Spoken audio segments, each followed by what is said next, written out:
Paso County commissioners given some good news on Monday today when they heard from members of the El Paso Census Action Team and Complete Count Committee about the 2020 census here.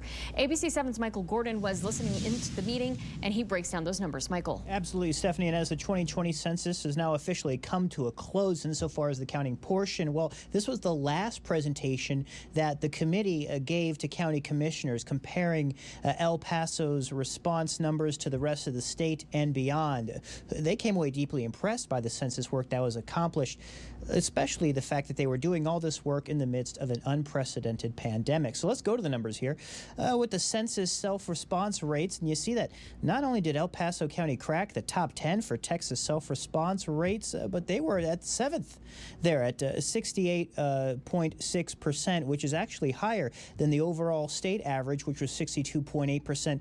And then within the county itself, you had some of the best responding communities, including Horizon City, got a lot of kudos for hitting 74.4%. They also talked about San Elizario being the most improved response community with a response rate that represented a 137% response rate increase from the 2010 census. Commissioners, again, having so much praise, and they were deeply impressed with what the census counters and those backing the census count was able to do under the circumstances in El Paso.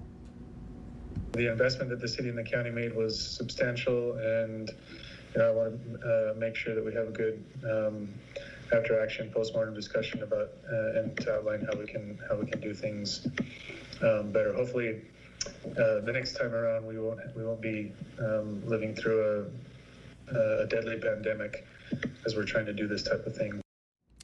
The presentation also going on to say that El Paso was and pending the final numbers, could end up being the most well-represented and most well-counted amongst all of the border communities in the entire state.